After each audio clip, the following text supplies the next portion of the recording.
उसके बारे में क्या लिखता है कि वजीर ने कहा, हुजूर मैंने एक करिश्मा देखा है। राय चच ने मुस्कुराकर कहा, कैसा? ये राय चच अपने को ब्राह्मण कह रहा है, ये गया था हत्या करने के लिए। तो ये वाला जो पॉइंट है यहाँ पर ये बड़ा महत्वपूर्ण है। ऐसा लगता है कि यहीं कहीं से भागभद्र राजा बुद्धिस्ट राजा था, तो समझ में आ रहा है कि चलो वो पाली प्राकृत में लिखता होगा। लेकिन अगर हेलोडेरस यहाँ पे आके विष्णु का अनुयायी बन गया था, तो भई उसको तो संस्कृत लिखवाना चाहिए था। ब्राह्मण बैठ के उसको, राजा चलो बुद्धिस्ट है, आया होगा किसी ब्राह्मण से मिला होगा, तो ब्राह्मण ने तो बैठ के संस्कृत में कहीं से लिखवाना चाहिए। क्योंकि जातिवाद अगर की जो जड़ें निकली होंगी कि इन्होंने अपना हुँ। वर्चस्व बनाए रखने के लिए लोगों पर हाँ, हाँ, हाँ। तो एक दूसरा दूसरा बात झपट गया, बस गिर गया नीचे, मछली उसको खा गई तो 2 बच्चे पैदा हुए। ये कहानियाँ भी तो बड़ी वो है ना, अलिफ लैला हैं इनकी।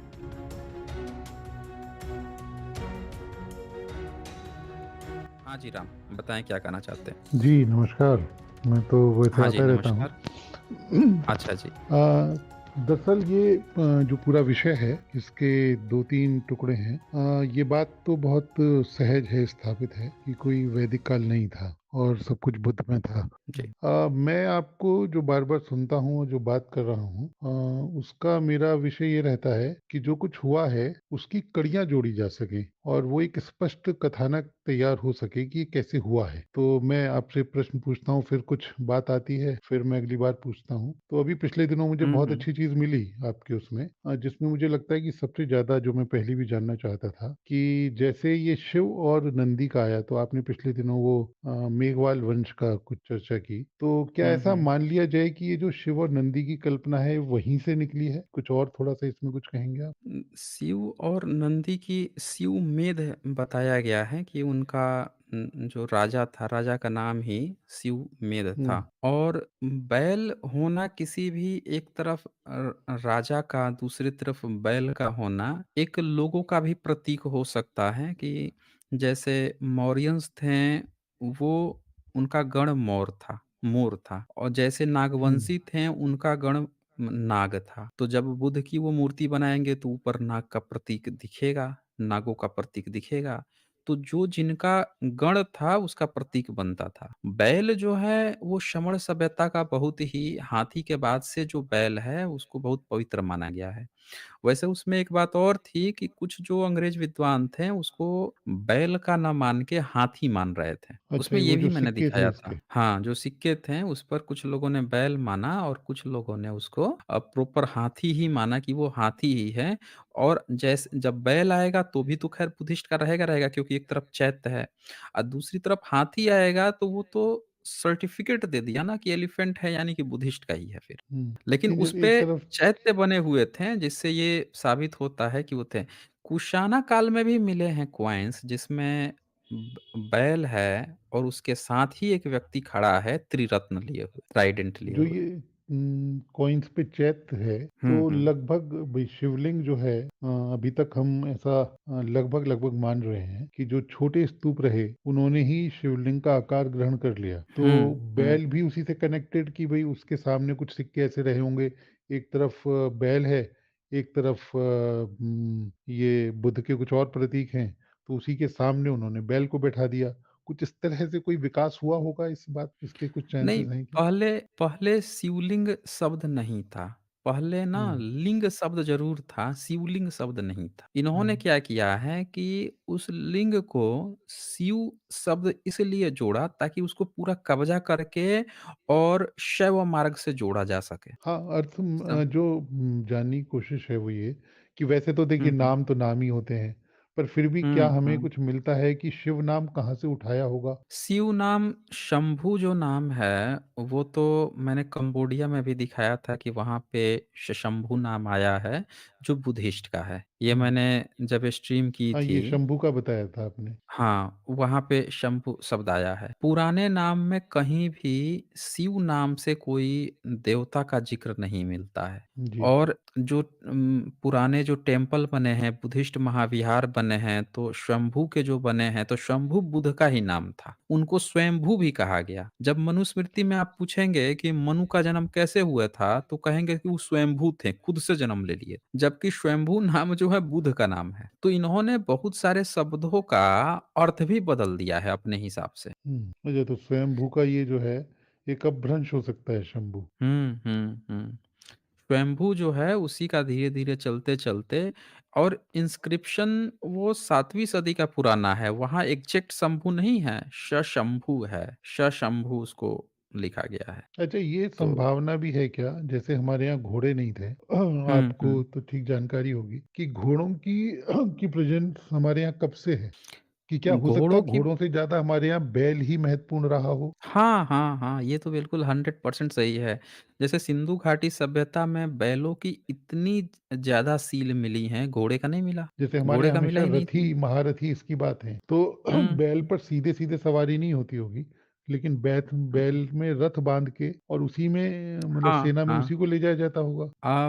इसके तो अ, मतलब उस समय बड़ी लड़ाइयाँ भी नहीं थी, जब तक तलवार जब तक लोहे के हथियार नहीं बन गए थे, तब तक हुँ, रथ बना के बड़े हथियार से लड़ाई की बहुत ज़्यादा कम ज़िक्र आता है। छोटी-मोटी लड़ाइयाँ हो जाती थी, जनसंख्या भी कम थी ना, 200 लोग इधर चले गए, 400-500 लोग उधर चले गए, 1000 ज़्यादा से ज़्यादा इतने में लड़ाई हो गई। तो आप अरब की लड़ाई देख लीजिए ना मोहम्मद की 200-300 लोग इधर थे, उधर से 1000 लोग थे। सब मिला के भी 1200 लोग नहीं थे। हाँ, और इतनी बिल्कुल। लड़ाई को सबसे बड़ी लड़ाई बता दिया गया। ये जो जबकि घटना है 6ठी सदी की सोचिए। हुँ, तो जब तक प्रॉपर एक वेपन्स नहीं तैयार हो गया, तलवार नहीं तैयार हुआ। अब तांबे से तो नहीं लड़ सकते थे, मुड़ जाएगा वो, उतना हुँ, स्ट्रॉन्ग ही नहीं होता ठीक। है। आप किसी की हत्या भी नहीं कर सको, मुड़ जाएगा। सोना-चांदी से कैसे लड़ाई करोगे? लड़ने के लिए वेपन्स होना बहुत ज़रूरी था। तो जब तक लोहे का विकास नहीं हो गया ना, तब तक कोई बड़ी लड़ाई ही नहीं हुई। सेना ही प्रॉपर नहीं डेवलप हो पाई। आप सेना किसके लिए इकट्ठा करेंगे? और उसको जब इकट्ठा करेंगे तो उसको हथियार देना पड़ेगा ना लड़ने के लिए। तो ठीक बात। जब जितने भी वेपन्स बने जैसे तोप बना या एक मोजेम उसका कुछ तो नाम था ग्रीक वाले का जो बड़ा-सा लकड़ी था, उठा के फेंकता था बड़े-बड़े पत्थर दूर तक। तो जब भी बड़े वेपन्स बने तभी सेना भी इकट्ठा की गई कि अब उनके पास ये चीज़ था इससे आप लड़ सकते हैं, किसी पर फतह हासिल कर सकते हैं। तो सिंधु घाटी सभ्यता में हथियार नहीं है, वहाँ लड़ाइयों का कभी ज़िक्र नहीं मिलता। पुराने जितने भी खत्म हुए सिविलाइज़ेशन मेसोपोटामिया की सभ्यता, ग्रीक की सभ्यता, कोई नहीं कहता कि ये आपस में लड़ करके, मर करके और इनकी सिविलाइज़ेशन खत्म हो गई। कोई ये नहीं कहता क्योंकि उस समय लोहा नहीं मिलता है। लेकिन जब से लोहा बना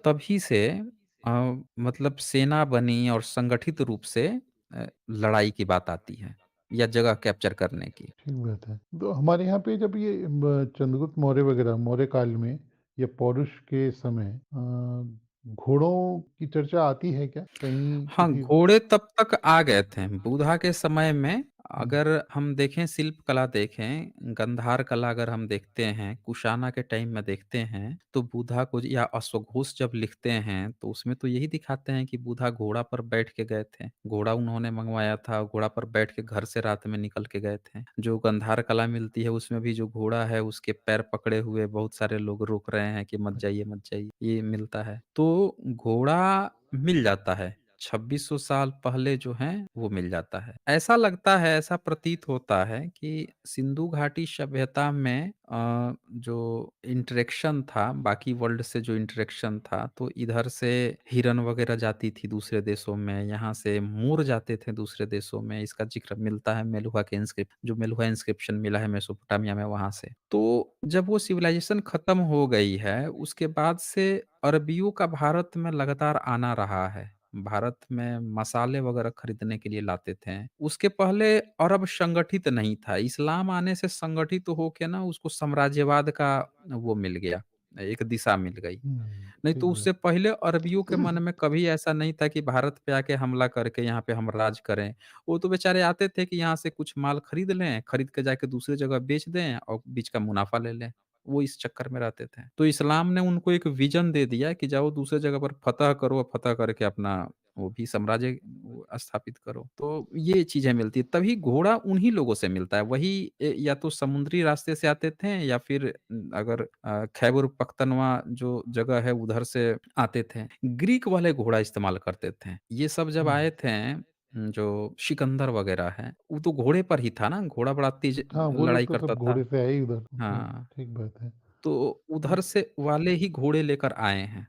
जी। आपने जो वो जो अश्वमेध यज्ञ को मेघवाल वंश से कुछ कनेक्ट किया था, वो कुछ हुँ, स्पष्ट नहीं हो हुँ, हुँ। पाया। थोड़ा शॉर्ट में बताएँगे कि वो क्या कहना चाह रहे? उसमें उनका जो कहना था, जो ताराराम जी हैं, वो एक एक्सपर्ट हैं, उनकी कई सारी किताबें हैं, जैसे धम्मपद पर सबसे विस्तृत उनका काम है। तो उनका ये कहना था कि जिस अश्वमेध यज्ञ को ये लोग बार-बार ज़िक्र करते हैं कि ये अश्वमेध है, उसको उनका मानना था कि नहीं, ये जो मेध शब्द है वो आपके किसी अश्वमेध का ना होके हमारे किसी राजा से रिलेटेड है। और मेघ जो वंशावली है, उसमें जो म शब्द आता है, कहीं में शब्द आता है मेघ, कहीं पे मघ शब्द आता है, वो उससे जोड़ रहे हैं कि उनकी चर्चाएँ चलती हैं। क्योंकि शिलालेख में ब्राह्मणों का कोई अस्तित्व नहीं है। जी। जिस समय अश्वमेध की ये कल्पना करते हैं, वो पूरे बुद्धिस्ट राजाओं का दौर है। हुँ। तो एक इंस्क्रिप्शन जो अयोध्या वाला जो इंस्क्रिप्शन है, उसको उन्होंने फ़ोकस किया और उसमें बताया कि जो अश्वमेध जो शब्द आया है, अश्वमेघ जो शब्द आया है, उसको ये अपने अश्वमेध से जोड़ रहे हैं, उसकी बात ही नहीं चल रही है, बल्कि वो हमारे राजा की बात चल रही है। वो ये कहते हैं। अच्छा, तो संभव है कि वो अश्वमेध जो भी लिखा है उसके आगे यज्ञ भी लिखा हुआ नहीं होगा? देखें, अश्वमेध यज्ञ तो शब्द ही नहीं था वहाँ पे। ठीक। हाँ, वो तो पाली में है नहीं। हाँ, ज्ञ है ही नहीं वहाँ पे। ये क्या किए हैं, इन लोगों ने बहुत सारी चीज़ें खुद से जोड़-तोड़ कर ली, है ना? एक्चुअली ये जो है बात है इसे समझना बड़ा कठिन रहता है, क्योंकि हमारे दिमाग में बिल्कुल ऐसा भरा हुआ है कि जो अनुवाद है वो ठीक है। हुँ। मतलब आपको बार-बार सुन के तब ये बात दिमाग में बैठती है कि अगर हम बमण कह रहे हैं तो उसका मतलब ब्राह्मण नहीं है, वो हमने बदला है उस शब्द को। तो और शब्द द बदलना तो हमारी कला है। दरअसल चक्कर क्या है कि जिसने भी कंपाइल किया, जो लोग भी कंपाइल किए हैं, वो लोग बुद्धिज़्म से पूरी तरह से नहीं बुद्धिज़्म को अच्छी तरह से नहीं समझते थे। और उन लोगों ने बाय डिफ़ॉल्ट ये मान लिया था कि संस्कृत जो है वो ब्राह्मणों का है, हुँ। ब्राह्मणिकल सिस्टम का मान लिया था। ये यहाँ पे सबसे बड़ी दिक्कत आई समझने की। अब जो जिस पे फिर वो कड़ी में जो जोड़ने का प्रयास कर रहा हूँ, आपका जो ये था हुँ। चचनामा पर, तो वहाँ पे हुँ, हुँ। आपने 7वीं सदी की चर्चा की है जिसमें, तो वो जो हुँ, ब्राह्मण हुँ, है, हुँ। चच तो अब हुँ, वो जो हुँ, हुँ। ब्राह्मण है वो एक्चुअली कौन है? मतलब उसकी वंशावली या उसका बैकग्राउंड क्या होगा? यानी तब तक ब्राह्मण आ गया, तो मेरा पूछने का जो तात्पर्य है कि तब तक ब्राह्मण क्या हो ग कहाँ से निकल के क्या बन गया था? मतलब कौन ब्राह्मण कन्वर्ट हुआ? देखें पहले तो वो लोकेशन जो है, वो भारत के पश्चिमी क्षेत्र की है। लोग ठीक। कहते हैं कि ब्राह्मण विदेश से आया है। ये तो आप सुने हुँ, होंगे। वो कहते हैं बिल्कुल। यूरेशिया से आया होगा। हुँ, तो जो कासिम जिन क्षेत्रों से आ रहा है, उधर के क्षेत्रों के लोग भी अपने को ब्राह्मण कह रहे थे। फ़ॉलो तो बुद्धिस्ट कर रहे थे बुद्धिज़्म को, लेकिन हुँ, वो अपने को ब्राह्मण कह रहे थे। तो हुँ। उधर के लोग जो हैं, वही सिंध में भी आते हैं और अब वहाँ पे 2 हिस्सा बन जाता है। एक में कभी शमनी कहता है कि वो शमनी था और फिर उसी को मैं थोड़ा कभी-कभी इंटरप्ट ब्राह्मण करूँ यहाँ पर कहता है। प्लीज़, हाँ, बोलिए, कि बोलिए। मतलब ब्राह्मण हम अब कह रहे हैं वो तब बमण कहता होगा। हाँ, हो सकता है मेबी वहाँ पे अपने को हुँ, बमण कहता होगा। हुँ, तो जब उसमें से लेकिन एक और भी तो लक्षण देखिए इनके कि जब हुँ, चचनामा में वो आता है तो ये भी बात तो कहता है वो कि मैं भविष्यवाणी किया हूँ। अब बुद्धिज़्म में हुँ, तो भविष्यवाणी है नहीं। हुँ। ये बात तो बहुत इंटरेस्टिंग है, क्योंकि ज्योतिष तो माना ही जाता है कि यूनानियों के साथ आया है, हुँ, हुँ, हुँ। तो इसका मतलब ये तो एक तरह से विदेशी हाँ, संस्कार लिए हुए है। मतलब कि वो यहाँ पे भारत में आके 2 बातें आ रही है ना कि भारत में यहाँ पे आके और वो अपनी कुछ संस्कृति भी लिए हुए है, हुँ, जो फ़ॉलो कर रहा है वो और हुँ, यहाँ के बुद्ध धर्म के अंदर घुस के रह रहा है। उसका अपना कोई हुँ। प्रॉपर संस्कृति नहीं है। बुद्ध को थोड़ा बहुत मान लिया तभी तो वो आज अवतार भी कहता है कि हमारे अवतार थे। अच्छा, बुध को। हाँ, बुद्ध को अपना अवतार क्यों बनाया उसने? क्योंकि बुद्ध को वो उतना ही मानता है, ज़्यादा नहीं मानता है, उतना ही मानता है, जितना लेकिन अपना वो धंधा चला रहा था, जैसे वो तुरंत ही उनका सपोर्ट कर दिया। ये इसका जो एग्ज़ैक्ट जो स्टेटमेंट है, वो मैं आपको दिखाता हूँ, चचनामा का जो पॉइंट आप कह रहे हैं, वो मैं आपको दिखा देता हूँ। ये देखिए, ये चचनामा का स्टेटमेंट है, इसमें कहता है, "अचानक किले में से एक ब्राह्मण बाहर आया और ऊँची आवाज़ में रहम की प्रार्थना करने लगा और कहा कि भगवान तुम्हें तुम्हारी उम्र बख्शें। तो ये क्या कह रहा है? भगवान की बात कर रहा है कि भगवान तुम्हें तुम्हारी उम्र बख्शें। हम अपने ज्योतिष के ज्ञान से जान चुके हैं कि इस्लामी लश्कर की सिंध पर विजय होगी और सारे काफिर भाग निकलेंगे। तो एक सवाल यहाँ पे ये है कि वो जो ब्राह्मण अगर ब्राह्मण था तो ज्योतिष क्यों खेल रहा था? क्योंकि बुद्धिज़्म में तो ज्योतिष है ही नहीं। बुद्धिज़्म में ज्योतिष की चर्चा ही नहीं है कहीं पे। दूसरी बात हुँ, कि आगे वो क्या कहता है कि जान चुका है, भविष्य जान चुका है। चलो ठीक है, अगर बुद्धिज़्म में घुस के रह भी रहा था, अपना कुछ गेम भी खेल रहा था ज्योतिष-वोतिष, वो भी ठीक है। फिर आगे क्या कहता है, परंतु इस मंदिर में एक तिलिस्म है। अब सामने एक मंदिर दिखाता है, जब तक मंदिर अपनी जगह कायम है, आपके लिए किले पर कब्ज़ा करना असंभव है। तो अब वो मंदिर की बात कर रहा है कि ये मंदिर, तो क्या वो मंदिर किसी हिंदू का मंदिर थोड़े था? कि आप समझ लेंगे कि बमण था, बुद्धिस्ट था इसीलिए किसी हिंदू के मंदिर तोड़ने की बात कर रहा, नहीं। यहाँ लिखता है आप कोशिश करके मंदिर का गुंबद गिराएँ। ये मंदिर का गुंबद गिराने की बात कर रहा है, उसके ऊपर लगे झंडे को तोड़कर टुकड़े-टुकड़े कर दें, उसके पश्चात ही आपकी सफलता की संभावना हो सकती है। उस समय के इतिहासकारों का कहना है कि उस ब्राह्मण का नाम सुददेव था। सददेव उस ब्राह्मण का नाम था। अब सवाल ये आती है कि वो जो मंदिर है, वो मंदिर था या स्तूप था? वो भी ज़िक्र है यहाँ पे, वो भी देख लीजिए। जस्ट आप ऊपर जाएँगे, यहाँ पे देखिए, नीचे। ये लिखता है देवल शहर के बीच में एक बड़ा और ऊँचा मंदिर था। ऊपरी भाग में चौड़ा गुंबद भी था। उस गुंबद की चोटी पर हरे रंग का सिल्क का झंडा लगा हुआ था। उस मकान की ऊंचाई 60 फुट थी और गुंबद भी इतना ही ऊंचा था।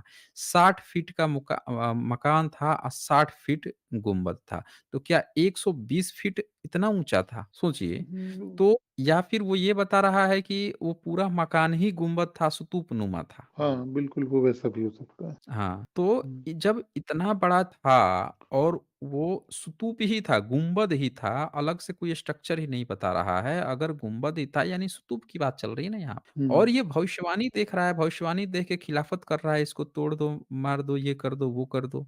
दूसरी बात, ये तो एक बात हुई, यहाँ पे और भी बात है ना यहाँ पे। आप अगर शुरू में जाएँगे तो ये देखिए कि वो जो राजा है, जो राजा चच जो है, वो बैन क्यों लगाता है इन पे? जो कुछ जातियाँ हैं जैसे लोहाड़ और जाटों पे, ये देखिए। यहाँ पे जाटों और लोहाड़ों पर कुछ इस प्रकार के बंधन, जब पहली बार ये राजा बनता है, तो ये जाटों और लोहाड़ों पे बैन क्यों लगाता है कि तलवार नहीं उठाएँगे, ऊनी कपड़ा नहीं पहनेंगे। ऐसी चीज़ें तो हमेशा ब्राह्मणों ने शूद्रों पर लगाए हैं, इस तरह की चीज़ है। तो यहाँ पर एक बीच में थोड़ा-सा सवाल इसी से कनेक्टेड कि जैसे हुँ, हुँ, लोहाड़ हुँ। लिखा, तो लोहार तो लोहारों को लिखा होगा? अब लोहाड़ू जो लिखा हुआ है, ये हो सकता है मे बी पॉसिबल, लोहाड़ू और जाटो लिखा हुआ है, may be Jat possible Jat हो कौन सकता है। रहे होंगे फिर उस समय? जाट प्रजाति मानी जाती है कि जो नॉर्थ इंडिया में वेस्ट यूपी से लेकर पाकिस्तान तक चलते चले जाएँगे, सिंध तक चलते चले जाएँगे, तो वो जाटों को ही माना गया है कि उनका वहाँ पे प्रॉपर वो लोग रहे हैं, उनकी जनसंख्या वहाँ ज़्यादा है, तो उन्हीं को माना गया है। तो ये वाला जो पॉइंट है यहाँ पर ये बड़ा महत्वपूर्ण है। ऐसा लगता है कि यहीं कहीं से जातिवाद की जड़ें निकली होंगी कि इन्होंने अपना हुँ, वर्चस्व बनाए रखने के लिए लोगों पर प्रतिबंध लगाए और इससे जातिवाद की कल्पना निकली। पर एक बात भी तय है इससे लगभग कि उसी समय हुँ। ये ब्राह्मण वर्ग का उदय हो रहा है। तो यहीं हाँ, पर इसी को ये मैं समझने हुँ, यही एग्ज़ैक्टली आप बिल्कुल सही पॉइंट कह रहे हैं कि यहाँ से एक चीज़ देखिए कि इनको कभी नहीं कहा कि शूद्रों पर बंधन लगाएँ। हुँ, यानी वर्ण व्यवस्था अभी प्रॉपर नहीं है यहाँ पे। समझ रहे ना? हुँ, वर्ण बिल्कुल। व्यवस्था प्रॉपर नहीं है, बल्कि जब वो राजा बनता है तो उसको खतरा महसूस होता है 2 जातियों से कि ये 2 जातियाँ जो हैं, हमारे अगेंस्ट में जा सकती हैं, ये स्ट्रॉन्ग जाति हैं, इनको शायद मैं काबू नहीं कर सकता हूँ। इनको काबू करना है। और फिर जिन-जिन जातियों को इन लोगों को लगा कि ये जातियाँ को ये काबू नहीं कर सकते हैं, तो उनको उन्होंने प्रतिबंध लगा-लगा के अछूत तक बनाते चले गए। हाँ, दरअसल ये अगर हम इसको इस तरह से देखें कि ये हुँ, प्रॉपर राजवंश के नहीं थे, तो इन्होंने दूसरों पर आक्रमण करके या दूसरों से लड़के जीतने के बजाय अपने हुँ, यहाँ के हुँ, ही जो इनके प्रतिद्वंदी हो सकते थे, उनको हुँ, नीचा हुँ, दिखा करके अपना राज्य स्थापित रखने की बनाए रखने का प्रयास किया और यही बात हुँ, हुँ, हुँ, पूरे देश में फैलती गई होगी धीरे-धीरे हुँ, और हुँ, ये हुँ, भी 2 चीज़ें मुझे ऐसा लगता है, उस पर मैं आपका कमेंट चाहूँगा कि एक तो हुँ, जो हुँ, बाहर से आते रहे कुछ लोग, चाहे हूणों के साथ, हुँ, कुषाणों के साथ, उनके और पहलवों के साथ में, उनके जो आप विद्वान कहें या हर एक प्रजाति में, हर एक कबीले में कुछ शमन टाइप के लोग होते हैं, पुजारी टाइप के लोग होते हैं। उन लोगों ने अपनी श्रेष्ठता साबित करने के लिए और कुछ जो यहाँ पर जो बिगड़ चुके होंगे, जैसे आज होता है, कुछ जगह बुद्ध की मूर्तियाँ होंगी, वहाँ कुछ लोग चढ़ावा भी चढ़ाते होंगे। ऐसे कुछ लोग जो धीरे-धीरे कन्वर्ट हो गए होंगे, इस तरह के पूरे ठेकेदार बन गए होंगे धार्मिक। इन सब लोगों ने मिलके और ये ब्राह्मण टाइप की चीज़ निकाली होगी या निकल गई होगी, कुछ इस तरह का घाल-मेल हुआ होगा शायद? देखें, घाल-मेल का सबसे मेन चीज़ क्या है कि जब आप अपने घर के ही लोगों को दुश्मन बनाएँगे, दुश्मन समझेंगे, प्रतिबंध लगाएँगे। भारत में तो ऐसा कभी नहीं हुआ कि प्रतिबंध किसी राजा ने लगाया हो।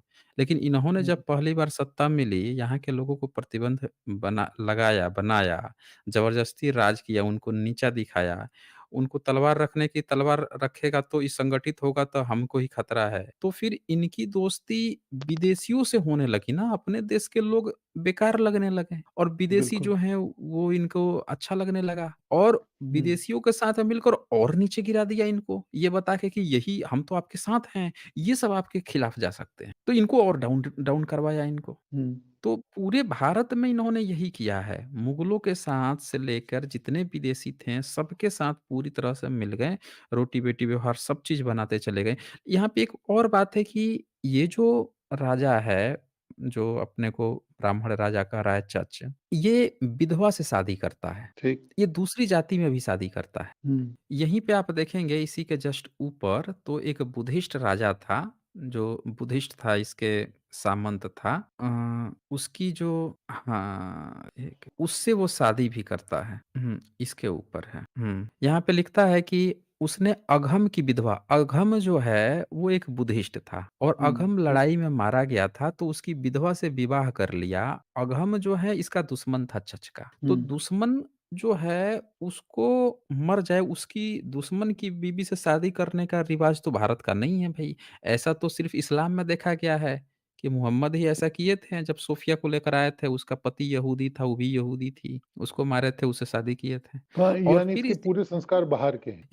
इसके संस्कार देखिए कि मार के वो करता है शादी, अघम हुँ, की विधवा से विवाह कर लिया। जबकि इसकी ऑलरेडी एक बीवी की चर्चा आती ही आती है जो राजा था, जिस राजा जो साहसी द्वितीय था, उसकी बीवी को भी तो सेट किया था ना, उससे भी शादी हुँ, किया था। उसके बाद से दूसरी शादी यहाँ पे कर लिया और ये तो बुद्धिस्ट थे सब ये तो बुद्धिस्ट थे और फिर अपनी भतीजी का देहसी का विवाह सरबंध से करा दिया। यानी उसका जो बेटा था, ये जो विधवा थी ना इसका बेटा था देह मतलब उसका सरबंध। बाप तो मर गया, माँ से शादी कर लिया और उसके बेटा का शादी अपने भतीजी से करा दिया। यानी इंटरकास्ट मैरिज भी कर रहा है, ये भी देखिए। हुँ, तो और प्रतिबंध भी लगा रहा है तो हम लोग जो आज तक हमारा ये कहना था कि ब्राह्मणी व्यवस्था 7वीं 8वीं सदी तक भी इनका कोई नियम कानून नहीं बना था। वो यहाँ से सही होती है, वेरिफाइड ठीक होती है कह रहे हैं। चचनामा से।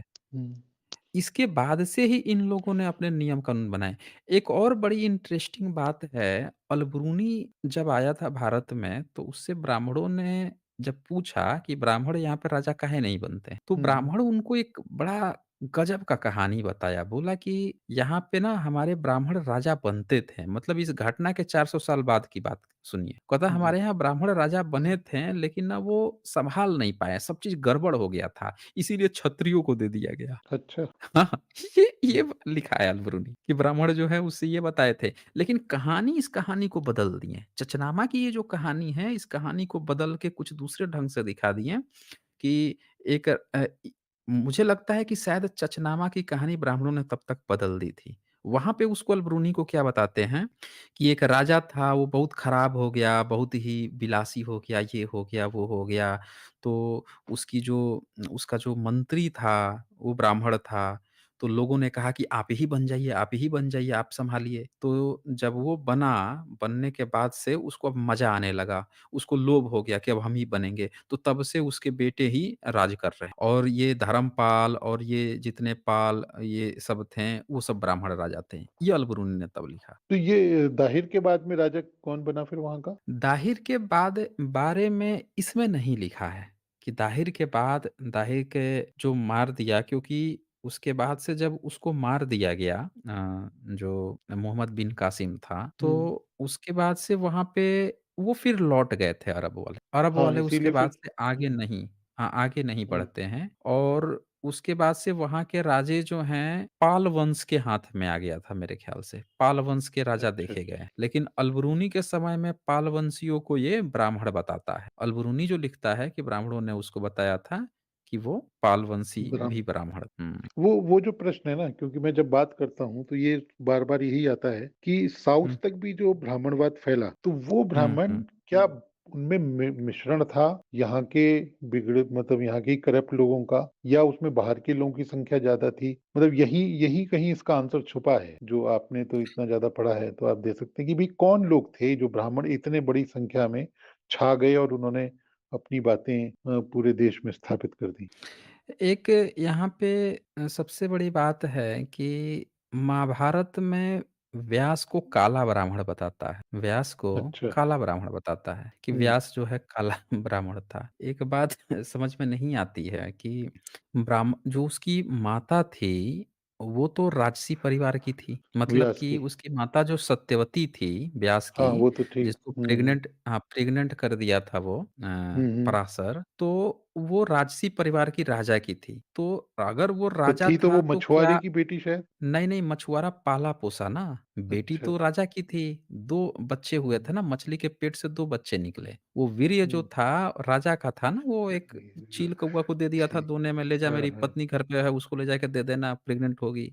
अच्छा, तो चील मछुआरा कौवा पाला रास्ते में था गया तो उसको, ठीक। हाँ, हाँ, हाँ, तो एक दूसरा दूसरा बार झपट गया, बस गिर गया नीचे, मछली उसको खा गई तो 2 बच्चे पैदा हुए। ये कहानियाँ भी तो बड़ी वो है ना, अलिफ लैला हैं इनकी। हुँ, तो हुँ। लाजवाब। अब हुँ, हाँ, वो दोनों जब बच्चे पैदा हुए ना, तो जो लड़का हुआ उसको वो राजा ले गया अपने पास और वो अच्छा। जो लड़की थी, उस लड़की से कहा ना कि इसके शरीर से ना हमको मछली जैसी गंध आती है, इसको तुम ही पालो। हुँ, हुँ। तो वो मछुआरा अच्छा, पाल रहा इसलिए था। मछुआरे ने पाला, अच्छा। इसलिए मछुआरे ने पाला। तो यहाँ पे हुँ, बात आती है कि अगर वो राजा की लड़की थी, तो भई हुँ, अ, क्या कलर उसका क्या रहा होगा? क्या कलर उसका मतलब डार्क रहा होगा या व्हाइट रहा होगा? और पराशर था उसका कलर फिर क्या रहा होगा? वो ब्लैक कलर का व्यास कैसे पैदा हुआ? हुँ, हुँ, क्या ब्राह्मण जिस समय महाभारत लिखा जा रहा था, भारत में ब्राह्मण उस समय काले होते थे? हुँ, क्या ये साउथ का कोई ब्राह्मण लिख रहे थे? हुँ, क्या उस समय तक कोई ये जो नॉर्थ वाला जो माइग्रेशन आया है, जो बुद्धिस्ट बन-बन के घुसे हैं, तब तक वो नहीं थे? तब तक हुँ, भारत या इस तरह की चीज़ें थोड़ी बहुत लिखी जानी शुरू हो गई थी। हुँ। ये भी चर्चा का एक विषय है कि साउथ के जो ब्राह्मण हैं, उसमें ज़्यादातर लोग सांवले क्यों हैं? अगर सारे ब्राह्मण बाहर से आए हैं, तो सारे के सारे गोरे होने चाहिए, सब कश्मीरी होने चाहिए थे फिर। हाँ, वही इसीलिए ये प्रश्न खड़ा है कि ऐसा लगता है कि ये एक करप्शन फैला, जैसे हुँ, राजनीति में होता है, और जहाँ-जहाँ जिसको लाभ लगा, वो इसके साथ जुड़ता चला गया। क्योंकि बहुत आसान रास्ता रहा होगा लोगों को मूर्ख बनाने का। आज भी देखते हैं कि हुँ, एक आदमी जो है, एक छोटा-सा, शायद 25 साल उम्र है कि कितनी है उसकी, पूरी राजनीति हुँ, हिला देता है और हुँ। मतलब पूरा देश उसके पीछे पागल है। तो बड़ा आसान है इस रास्ते से लोगों के दिमाग पे कब्ज़ा करना। तो शायद ऐसा कुछ रहा होगा। और यहाँ के लोग वहाँ के सब मिल-मिला के और उन्होंने इस पूरी चीज़ को उठाया होगा। नहीं, मतलब कहने का मतलब है कि कहानियाँ तो ली गई हैं जातकों से ही, ये तो पूरा क्लियर है कि भारत में बुद्धिज़्म ही था। हुँ, लेकिन वो जब तो बिल्कुल ठीक महाभारत है। कंपाइल हो रहा था, तब व्यास को काला ब्राह्मण बताने की ज़रूरत क्यों पड़ती है? वो क्या बताना चाह रहे हैं कि राजा उस समय के साँवले होते थे, राजकुमारियाँ साँवली होती थी या वो जो ब्राह्मण प्रेग्नेंट करके गया वो साँवला था, पराशर? क्योंकि पराशर जो है वो फिर बौद्ध भिक्षु है। ये भी आप देखिए ना एक कमाल की बात कि जिस पराशर को उसका बाप बताया जा रहा है, उसके नाम पे जो पराशर स्मृति लिखी जा रही है, लेकिन बुद्धिस्ट के जितने टेक्स्ट मिले हैं उसमें सारे पराशर भिक्खु हैं, पराशरी भिक्खु हैं। जैसे हर्षचरित में पराशरी भिक्खु है, जो अष्टाध्यायी इन्होंने लिख रखा है पाणिनि के नाम पे उसमें भी पराशरी भिक्खु की चर्चा आई है। ऋषि की नहीं चर्चा आई है, पराशरी भिक्खु है उसमें भी। बड़ा तो गज़ब है। ये हुँ, हाँ, ये पॉइंट्स जो हैं, इस पे काहे नहीं ये लोग बताते हैं? बताएँ ना, ये साफ करें, ये क्लियर करें ये फिर। जितने शंकराचार्य हैं, वो लोग क्लियर करें फिर कि ब्राह्मण जो हैं, अगर ये विदेश से आए हैं, जो इन्होंने माइग्रेशन थ्योरी क्रिएट कर रखा है, फिर इनके ब्राह्मण जो हैं, वो काले कैसे पैदा होते थे? ये भी ज़िक्र करें, ये बताएँ ये लोग। ये तो बात ठीक है, तो शायद यही कहीं वो छुपा है जो कृष्ण को काला-काला बताने की कोशिश की गई है? हाँ, देखिए यहाँ पे भी ये बात है कि कृष्ण को ये काला हुँ, बताएँगे, कृष्ण हुँ। काला था, काला था। तो ये गोरा और काला का जो चक्कर है ना, ये मैं बता वैसे रहा तो हूँ, ये नस्ल ये वाला नहीं चक्कर है। इसी हाँ, इसी में पर हम हैं फँस इतने के नस्लवादी कि कृष्ण को नहीं, नहीं। लिखेंगे काला, बनाएँगे गोरा। हाँ, हाँ। और ये भी तो देखिए ना कि इन काला-गोरा के चक्कर में इन्होंने आर्य-अनार्य की थियरी खड़ा कर ली। हुँ, हुँ, ये आर्य-अनार्य की थियरी कि नॉर्थ वाले सारे माइग्रेट करके आए हैं, साउथ वाले इधर के हैं, ये इन्होंने गोरे-काले के आधार पर किया है। लेकिन सवाल ये है कि फिर अगर वो बाहर से आया तो महाभारत उसका कैसे, व्यास उसका कैसे? ठीक बात है। फिर कम से कम आप अलग होने चाहिए, ब्राह्मण फिर 2 हिस्सों में बँटा होना चाहिए। हाँ, व वही बात है ना, लेकिन पूरे हुँ, भारत के सारे ब्राह्मण एक साथ कैसे? हुँ, और ब्राह्मणों के इसने इतनी तबाही मचाई, इतने मंदिर तोड़े उसने। जब जब भी चचनामा में इसका भी ज़िक्र है कि जब वो जिसको जाता था छुड़ाने के लिए तो सारे के सारे भीतर घुस जाते थे ब्राह्मण बौद्ध स्तूप के अंदर, बुद्धिस्ट मंदिर के अंदर घुसते थे। उसमें से निकाल-निकाल के हुँ, लाता था वो। तो ये सारी बातें लिखी हैं। कहने का बात है कि इनका कोई हिंदू मंदिर, विष्णु-विष्णु मंदिर तब भी तो नहीं मिलता। हुँ, 7th सेंचुरी में इनका कोई विष्णु या शिव का नहीं मिला है वहाँ पे। तो इनकी संस्कृति इन्होंने सारी की सारी बुद्ध के विरासत पे ही खड़ी की है। मुझे ऐसा लगता है कि जो भारत के बहुत सारे वमन लोग थे, वो भी हुँ, बाद में पूरी तरह से जब देखें कि चीज़ें खत्म हो रही हैं या हो सकता है कि वो कुएँ वाला हाल हो, वो जो एक्सपेरिमेंट है ना कि एक एक आप फ्लास्क ले लीजिए, उसके अंदर एक मेढक को बैठा दीजिए और उसको गर्म कीजिए हल्का-हल्का। पहले आधा डिग्री हुँ, टेम्परेचर बढ़ेगा, मेढक सोचेगा कि अब बाहर निकलें, फिर 1 डिग्री बढ़ेगा, फिर 1.5 डिग्री, फिर 2 डिग्री। वो सोचते-सोचते एक ऐसा टेम्परेचर आ जाएगा कि अगर दूसरा मेढक डालिएगा तो वो मर ही जाएगा, लेकिन वो तब तक थोड़ा एडजस्ट कर चुका होगा उससे। बिल्कुल, बिल्कुल। तो अच्छा ये मुझे लगता वमन है आप उसी कि कह रहे हैं, वही बमण जो हैं। हाँ, मुझे ऐसा हुँ, लगता है कि जो बमन बन के अपने को, क्योंकि जाति सूचक तो शब्द नहीं था, जो बन के घुसे हुँ, हैं और कुछ लोग यहाँ के भी बाद में इन्होंने स्थिति परिस्थिति के अनुसार सामंजस्य बना के अपने को ब्राह्मण भी घोषित कर लिया होगा। कुछ लोगों ने, सबने नहीं, कुछ लोगों ने। हाँ, वो मुझे यही लगता है, इसी का बार-बार मैं जो है समाधान पाने की कोशिश करता हूँ, कि जो एक लेकिन ये नेचुरल टेंडेंसी 7वीं है 8वीं सदी से पहले कतई नहीं हुआ है। हाँ, बिल्कुल। एक तो इस समय और बड़ा हम राजा नहीं रहा कोई, तो सब हाँ, बिखर और गया। हम ये तो बता सकते हैं हाँ, और यहाँ पे एक चीज़ मैं स लोगों को क्लियर कर दूँ कि कभी ये मत समझिएगा कि बमन ही ब्राह्मण है। ये भी स्टेटमेंट हुँ, इसका नहीं मतलब है, हुँ, क्योंकि जो टाइम पीरियड है हम नहीं जानते हैं, जो हमने पढ़ा है जातक-कथन या जिसमें उसमें ये चर्चा आती है कि जो लोहार का काम करते थे, जो कुम्हार का काम करते थे, वो भी जातक कथाओं में लिखते हैं कि चलो हम लोग तक्षशिला विश्वविद्यालय में पढ़ते हैं। तो उसमें आप पढ़ के वो बमन बनते हैं, वो विद्वान बनते हैं, उनको भी कहा जाता था। तो 7वीं 8वीं सदी के पहले जातिगत रूप से ये नहीं है। मुझे हुँ, लगता है जब इन्होंने जातिगत रूप से बनाया तभी अपने को घोषित किया ब्राह्मण, तभी से ये चीज़ें हुँ। परंपराएँ शुरू ये ये चीज़। बमण और समण में अगर मुख्य अंतर करें तो क्या था?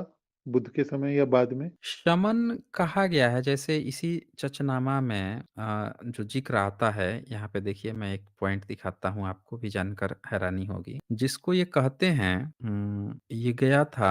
हाँ, ये देखिए ये। रायचच ने उत्तर दिया, ये कार्य अवश्य होगा। रायचच जब वापस ब्राह्मणाबाद आए, तो वज़ीर ने कहा, देखिए जगह का नाम था ब्राह्मणाबाद वहाँ पे। वहाँ पे हुँ, जगह का नाम ब्राह्मणाबाद है, लेकिन ब्राह्मण का अपना कोई धर्म नहीं था। ये बुद्धिस्ट तब तक भी फ़ॉलो कर रहे हैं। वहाँ पे हुँ, हुँ, बुद्धिस्टों के बौद्ध भिक्षु थे। तो इस ब्राह्मणाबाद का जो बौद्ध भिक्षु था, उसके बारे में क्या लिखता है कि वज़ीर ने कहा, हुजूर मैंने एक करिश्मा देखा है। रायचच ने मुस्कुराकर कहा, कैसा?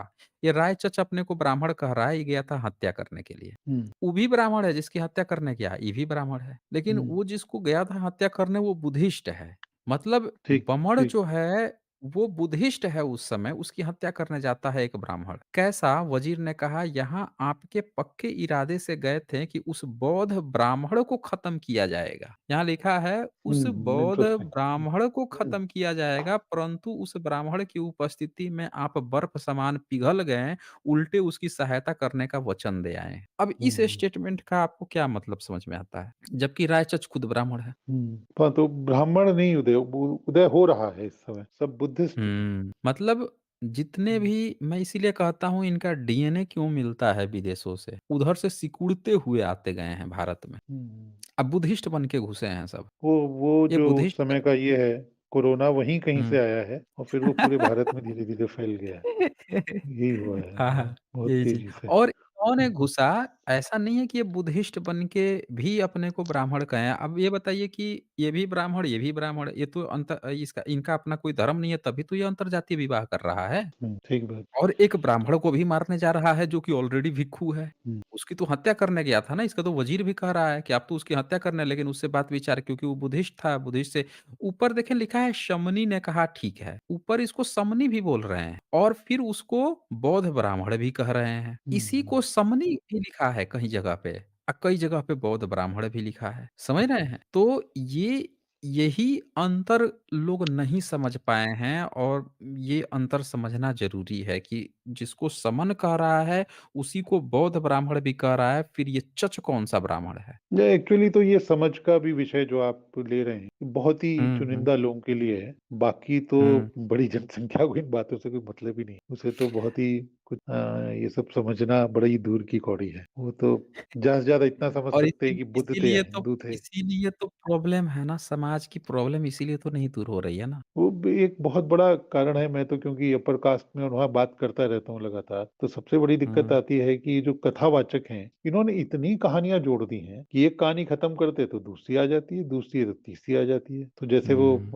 मैंने एक बार आपको बताया भी था कि मैं एक से कह रहा था कि भैया जब वो गणेश जी का सर काटा, हाथी का लगाया तो गणेश जी का सर क्या हुआ था, वो कहाँ चला गया था? उसी का जोड़ देते, तो हाथी का ही क्यों जोड़ा? तो उसने जवाब दिया नहीं हुँ। वो हाथी ने पिछले जन्म में साधना की थी, मेरा सिर काट के ले अरे भाई ने सर पीट लिया कि क्या कहा जाएगा? मतलब कोई जो है इनको हाथी पिछला ने जन्म साधना और की अगला थी। जन्म बहुत पता है। नहीं, पहली बात तो क्या है कि अब किस विषय पे आप बात करोगे? अब पहली बात तो आपको पुनर्जन्म पे बात करनी पड़ेगी। फिर आप हाथी कब से तपस्या करने लगे इस पे बात करनी पड़ेगी, ठीक है? फिर इस बात पे पूछो कि यार हाथी ने तपस्या की भी थी, तो अपने बेटे का सर काट के कोई हाथी का लगा देगा क्या कि तूने तपस्या की थी चल तू मेरे बेटे के सर पे आजा। नहीं, ब्राह्मणों की कहाँ-कहाँ सबसे से बड़ी आप जो दिक्कत है क्या है नहीं, ब्राह्मणों की सबसे बड़ी दिक्कत क्या है कि वो कभी भी प्रैक्टिकल लाइफ़ की बात नहीं करेगा। हमेशा ही आपको पहले वहाँ लेके जाएगा, जहाँ पे आप कल्पना की उड़ानें उड़ेंगे। कभी रामायण में लेके जाएगा, कभी महाभारत में, कभी वेद में, ऐसी जगह आपको ले जाएगा जहाँ कल्पना की उड़ान, उसमें फिर एक काल्पनिक भगवान और उसकी बातें करेगा वो। कभी भी आपको प्रैक्टिकल गाउंड ग्राउंड की बात नहीं करेगा, कभी हिस्टोरिकल बात ही नहीं करेगा। वो इसलिए नहीं करता है कि प्रैक्टिकल ग्राउंड पे वो अत्याचारी, शोषण करने वाला साबित हो चुका है और हिस्टोरिकल बात इसलिए नहीं करेगा क्योंकि उसका हिस्ट्री है ही नहीं। ये बात ब्राह्मण बहुत अच्छी तरह से जानता है, बस बहुजन लोग इस बात को नहीं जानते। कोई भी समझ मतलब रहे हैं ना? इतना बड़ा जाल है। अभी मेरे पास कुछ हुँ। दिन पहले आया हुआ था एक, अब तो व्हाट्सएप यूनिवर्सिटी पे इतना आता है कि पता ही नहीं चलता, खोलें तो उसमें एक देवी जी थी, वो ये बता रही थी कि जो है आपने हमेशा देखा है कि कृष्ण जो है वो मोर मुकुट लगाते हैं। तो खैर मैं वहीं बंद कर देता हूँ, पर मैं कुछ देर सुनने की कोशिश किया, मैंने सर पीट लिया फिर कि वो फिर से इस घटना को पिछले जन्म में ले जाके कि ऐसा-ऐसा कुछ हुआ था। तो आदमी जो मूल विषय है, कृष्ण भी थे कि नहीं थे, ये तो खत्म हो गई बात। अब वो मोर पंख क्यों लगाते थे, दिमाग तो वहाँ चला गया। फिर उसकी कोई घटना होगी, फिर पुनर्जन्म पे चली जाएगी। अब पुनर्जन्म की बात तो समाप्त हो गई। वो है कि नहीं है, उसमें मोर मुकुट से मतलब कुछ ना कुछ इतनी कहानियाँ हैं, कि कमाल है बिल्कुल ही। जी, बस ठीक है। छोटे से 1-2 सवाल छोटे से हैं। क्या मेरे ख्याल से काफ़ी हेलोडोरियस समय हो गया। अच्छा, थोड़ा-सा, अच्छा उस बोलिए। स्तंभ पे क्या कुछ ऐसा लिखा है कि जिसने कौन था मिनंडर ने भागवत धर्म, तो क्या ये भागवत बुद्धिस्ट धर्म है या क्या उसका मतलब है? कुछ उसको ऐसे देखें पेश करते हैं कि भई उसमें लिखा कि उसने सनातन धर्म को स्वीकार किया या इस तरह का कुछ? देखिए, वो पूरी तरह से फ़र्ज़ी बात है। मैं उसका इंस्क्रिप्शन ही दिखाने की कोशिश करता हूँ। आप जो वेसनगर वाला है वही ना? वेसनगर जो हाँ, इंस्क्रिप्शन हाँ। है। हुँ। वेसनगर उसी को हम लोग देखने की कोशिश कर लेते हैं, इसी से पता चल जाए। ईसा से वो कितना स ईसा से मेरे ख़्याल से 100 डेढ़ 100 साल पहले का होगा ना? नहीं, 150 साल बाद का नहीं, पहले का, ईसा से पहले का होगा। पहले का है? हाँ, ईसा से पहले का होगा। मीनांडर उसी समय आया ही हाँ, था। हाँ, ठीक 100 140 साल पहले शायद। हेलोडोरियस उसी समय एक हाँ, ईसा से हुँ। उस समय पहले का। तो उसी समय का हम इंस्क्रिप्शन निकाल के सामने ही सामने देख लेते हैं ना कि उसने क्या लिखा है। ये सम्राट अच्छा अशोक के इंस्क्रिप्शन और इसके बाद होगा उसका लैंग्वेज क्या था उस पर भी चर्चा करना बहुत ज़रूरी है। लोग जब लैंग्वेज नहीं जानते हैं तभी वो करते हैं, बातें करते हैं, देवी-देवता उसमें खोजते हैं। लैंग्वेज पता चल जाएगा तो लोगों का भ्रम दूर हो जाएगा। ये रॉक स्क्रिप्ट जब तक आप निकाल रहे हैं, एक प्रश्न कर दूँ बीच में? हाँ, हाँ, कर लीजिए, उसको कर लीजिए।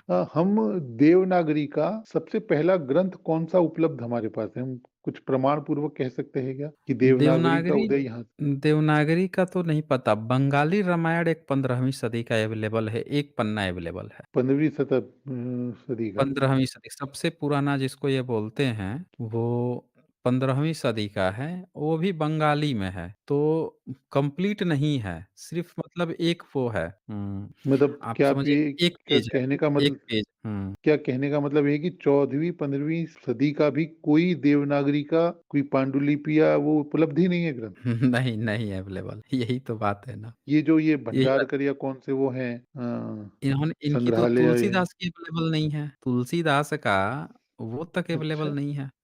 मतलब रामचरितमानस जिस पे इतनी बात होती है, वो तक हाँ, अवेलेबल नहीं। मतलब बहुत बाद की हैं सब। हुँ। बड़ा कमाल का इतिहास है हमारा। कहाँ चला गया बेसनगर का हेलोडेरियस। एक बात और है, तब तक हम करते रहें जब निकाल रहे हैं, कि ये हुँ। तक्षशिला जो जला, नालंदा, तो उसके बाद यूनिवर्सिटी तो और बहुत सारी थी। तो उस समय क्या मतलब सभी ग्रंथ कहीं-कहीं तो वो ग्रंथ रहे होंगे, पाली के पुराने लिखे हुए या सब मिसप्लेस हो गए, मिल नहीं पाए, क्या रहा होगा? पाली के ग्रंथ भारत में जब भाषा ही नहीं रही तो ग्रंथ का सवाल कहाँ से बचेगा? सबसे बड़ा तो यही हुँ, बात था ना कि भारत में जो भाषा थी पाली, हुँ, वो एक एक सबसे बड़ा ये सवाल यहाँ पे लोगों को ये उठाना चाहिए कि भारत में बुद्धिस्ट ही क्यों गायब हुए? भारत में बुद्धिस्ट ही क्यों गायब हुए? जैन बचे और ब्राह्मणिज़्म बचे। तो जैन के बचने के बाद से तो पाली बचनी चाहिए थी। उनको पाली को संरक्षित करना चाहिए था, पाली-पाकित को। बिल्कुल, बिल्कुल, और बहुत ही अच्छा सवाल। हाँ, लेकिन उन्होंने क्यों नहीं संरक्षित किया? एक यहाँ हुँ, पे एक और सवाल ये आएगा जब इस कड़ी में आप जाएँगे कि बुद्ध के जो शिष्य थे उनका नाम आनंद है। जी, तो बिल्कुल। जो वर्धमान हैं उनके भी शिष्य का नाम आनंद कैसे लिखा जैनों ने? हुँ, हुँ, अगर इनके जितने भी ग्रंथ हैं, वो सारे के सारे इनको संरक्षित करके रखना चाहिए था क्योंकि भई आप जो हैं पुराने थे, बुद्धिज़्म नहीं रहा, तो आप उसको संरक्षित करके रख सकते थे। आपने क्यों नहीं रखा? आप क्यों संस्कृत में फिर लिखने लगे? आप क्यों वो सारी चीज़ें बुद्ध से रिलेटेड आपकी क्यों मैच करने लगी? जबकि अल-बरूनी के समय में जैन की मूर्ति बनाने का उसने नहीं ज़िक्र किया। एक जो सबसे मुझे आश्चर्य वाली जो बात लगी अल-बरूनी की कि उसने नहीं चर्चा की। बोधिसत्व जो हैं, उनकी तो चर्चा वो करता है। उस समय हुँ, विष्णु या शिव जो बोलते थे उसकी तो चर्चा करता है। ये भी चर्चा करता है कि बुद्ध न्यूड भी मूर्ति बनती थी, उसकी भी चर्चा करता है लेकिन बोलता है कि बुद्ध का प्रतिरूप बोलता है वो, कि बुद्ध हुँ। का एक प्रतिरूप है, उनके साथ पत्नी के साथ दिखाया जाता है, वो भी पत्नी के साथ।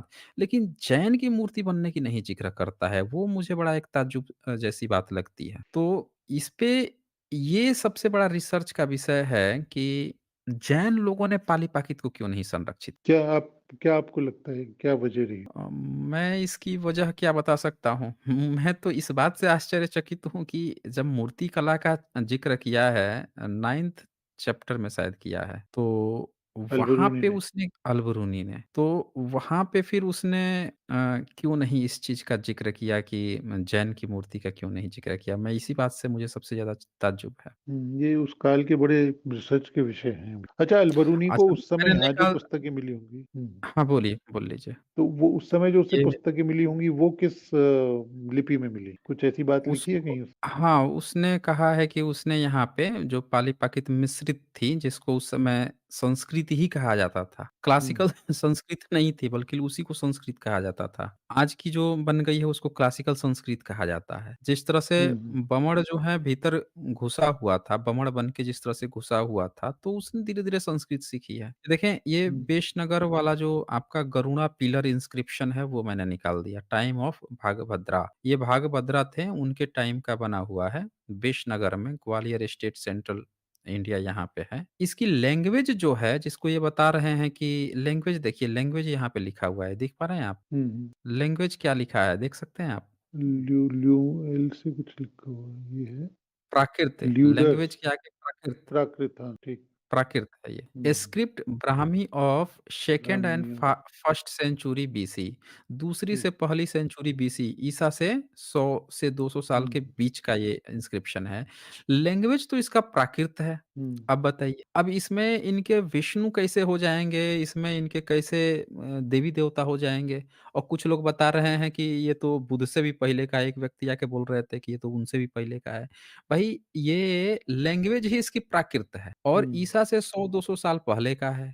हुँ, बेशनगर गरुड़ा, गरुड़ा पिलर इंस्क्रिप्शन, गरुड़ जो है ये जब शब्द ये देखते हैं गरुड़ तो उसको समझते हैं कि विष्णु का वो हो गया। अरे भाई गरुड़ शब्द ही बुद्धिस्ट का है। लैंग्वेज ही प्राकृत है, संस्कृत क्यों नहीं है भाई? अगर देवी-देवता थे तो क्या ईसा से 100 साल पहले संस्कृत में ही लिखवाते थे, प्राकृत में लिखवा रहे थे, पाली-प्राकृत में अपने अभिलेख लिखवा रहे थे। अब इसमें क्या लिखा है वो देखिए। पहले तो ये दे नहीं लिखा है, देवस लिखा है, आगे से दे जो जोड़ा इंस्क्रिप्शन गया जिन्होंने है। फाइंड आउट किया है उन्होंने लिखा है, ठीक है? वदेवस लिखा हुआ है। उसके आगे जो है वा सूदे भी नहीं है। सूदे को इन लोगों ने खुद से जोड़ा है तब वासुदेवस किया है। अब जब इसको वासुदेवस कर दिया जाएगा तो वासुदेव को विष्णु बता दो, जबकि वासुदेव भी हुँ, तो जातक कथा का है। तो वहाँ पे शब्द मिला है वा वस, बीच में सूदे खुद से जोड़ा गया है। जो ब्रैकेट ये दिखाता है ना ये, हुँ, इसका हुँ, ये हुँ, मतलब होता है कि ये चीज़ वहाँ पे थी ही नहीं।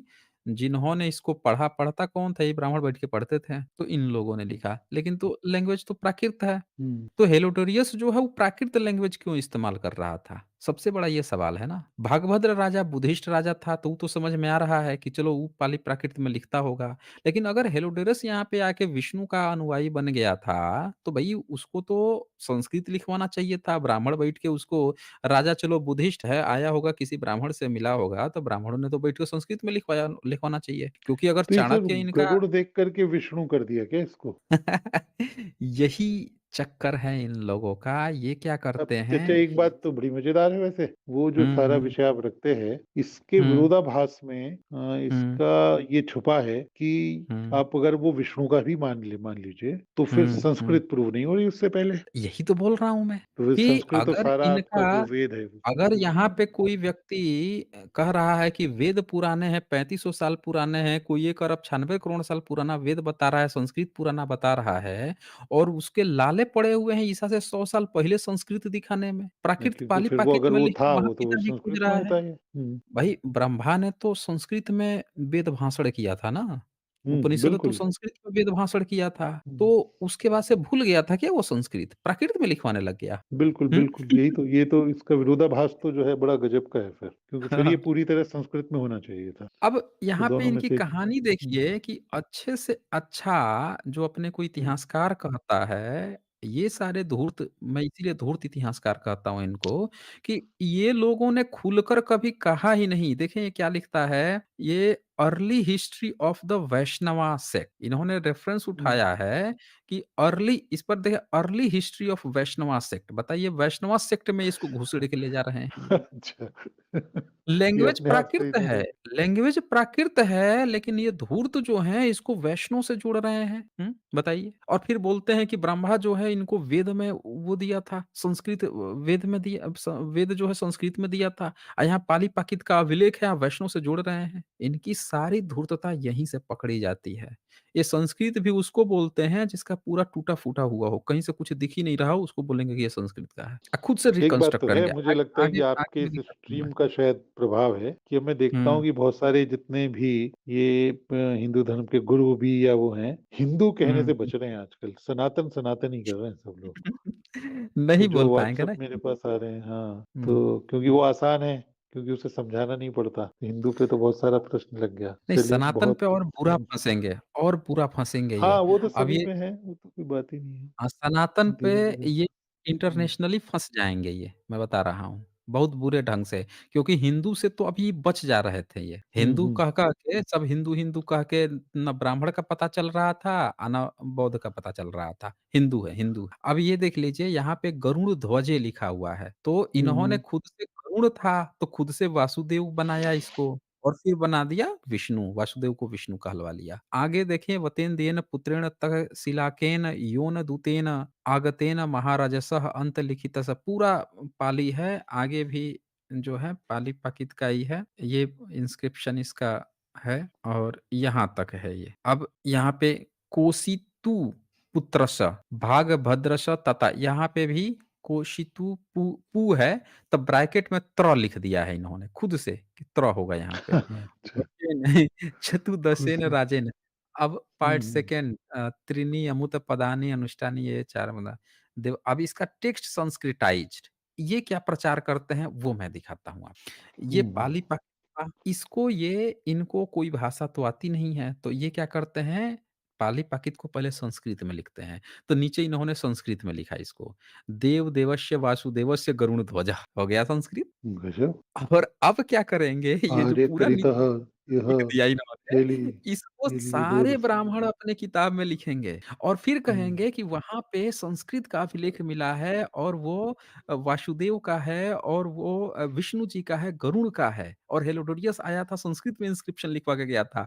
क्योंकि इन्होंने क्या किया ऊपर एक्चुअल तो प्राकृत का था और इसको टेक्स्ट संस्कृताइज़ खुद संस्कृत में नीचे लिख लिया। समझ रहे बहुत हैं? गज़ब है। क्योंकि हमारे जैसे मतलब हाँ। मैं बहुत पहले इस सबको तो समझ गया था हुँ, हुँ। तार्किक रूप से कि ये सब मूर्खता है। लेकिन ये जो हिस्टोरिकल प्रूफ्स थे, ये आपको 2-3 साल से सुन रहा हूँ तभी से मिलने शुरू हुए और तब से मैं जो समझ रहा था उसका मुझे प्रूफ मिला। लेकिन ये जो चीज़ें हैं, इन्हें देख कर के दिमाग घूम जाता था कि कैसे? अब ये समझ में आना शुरू हुआ है पर आम आदमी के लिए तो ये बहुत ही कठिन है। मतलब उसे समझ में आएगा ही नहीं। मैं ही इतना सर मार रहा हूँ और आपका इतना सारा अध्ययन है, तब जाके ये चीज़ें पता चल पा रही हैं। नहीं तो वो तो यही टेक्स्ट देंगे और हमें लगेगा सिर घुमा के बैठ जाएँगे, यार ये तो कुछ और ही कह रहा है, हम तो कुछ और ही समझ रहे हैं। तो प्रूफ्स तो यही हुँ, हो जाएगा हुँ। संस्कृत करके मतलब और भी एक कुछ एक नहीं, ये चीज़ तो एक हुँ, बात देखिए कि जो एक्चुअल टेक्स्ट प्राकृत में है, उसको ये नीचे अपनी किताब में संस्कृत में भी लिख देते हैं। भाई क्या ज़रूरत थी संस्कृत में, सीधे हिंदी में लिखता ना। ये संस्कृत में लिखने की क्यों ज़रूरत थी?